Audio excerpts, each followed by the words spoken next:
Sebelum melanjutkan, jangan lupa subscribe dulu, terima kasih. Bab 271 Jangan saling berhutang apapun. Feng Jiu menyingkirkan kedua benda itu dan menguap sambil berjalan kembali ke kamar untuk beristirahat sementara Leng Xuang duduk dalam posisi setengah teratai untuk bercocok tanam di halaman.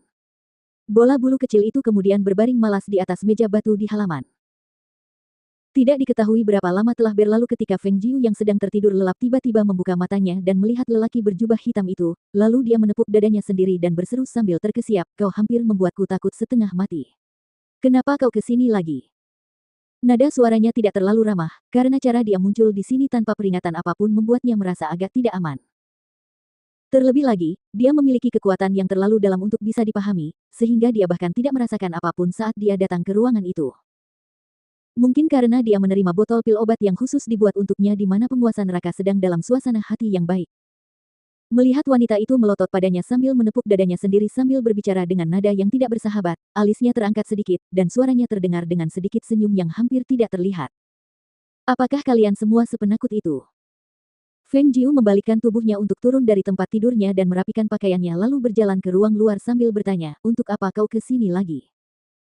Saat tiba di sisi meja, dia menuangkan secangkir air dan meminumnya, tiba-tiba dia teringat sesuatu.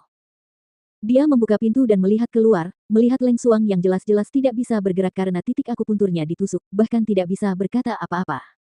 Feng Jiu lalu menghela napas dan berjalan keluar untuk membantunya melepaskan titik akupunturnya.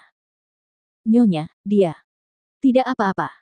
Jika kau melihatnya lagi nanti, kau tidak perlu menghentikannya karena bagaimanapun juga kau tidak akan bisa menghentikannya. Kau tidak perlu tetap di sini dan kau akan diberhentikan." Feng Jiu berkata sambil melambaikan tangannya, memberi isyarat agar Leng Xuang pergi. "Baik, Nyonya." Leng Xuang melirik sekilas ke arah penguasa neraka sebelum dia berbalik untuk pergi. Melihat Feng Jiu duduk di halaman, penguasa neraka pun melangkah keluar dan duduk tepat di seberangnya sambil melirik ke arahnya. Ia lalu bersikap angkuh sambil bertanya dengan suara rendah, "Penguasa ini datang hanya untuk menanyakan apakah ada makanan yang harus dihindari oleh penguasa ini saat meminum pil obat yang telah Anda buat." Astaga! Mendengar kata-kata itu, Feng Jiu bahkan belum membuka mulutnya ketika Grey Wolf dan Shadow One yang bersembunyi di pepohonan tidak dapat menahan diri untuk tidak tertawa terbahak-bahak. Begitu suara itu keluar, mereka langsung berpikir itu tidak pantas dan mereka menutup mulut mereka tetapi suara itu sudah terdengar oleh dua orang di meja batu di halaman.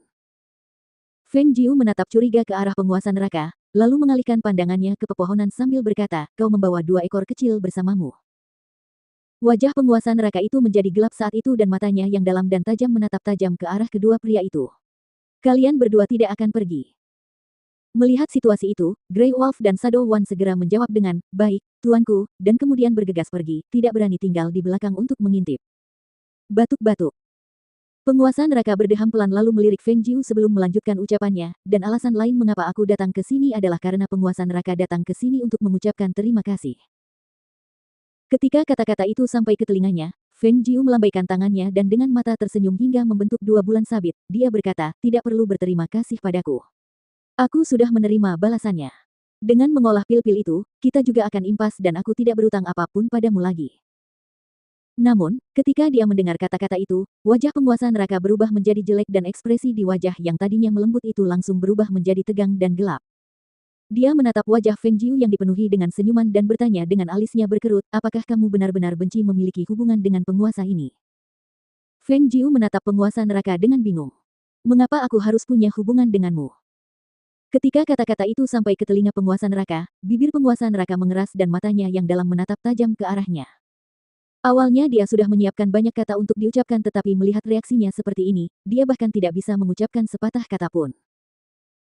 Dengan bibir yang terkatup rapat, dia duduk di sana dengan tenang selama beberapa saat sebelum dia berdiri di bawah tatapan Feng Jiu yang bingung dan bimbang, lalu dia pergi dengan mengibaskan lengan bajunya tanpa mengucapkan sepatah kata pun. Melihat itu, Feng Jiu memegang dagunya dan tatapannya berubah, tanpa ada yang tahu apa yang ada dalam pikirannya. Saat berikutnya, dia juga bangkit dan berjalan keluar.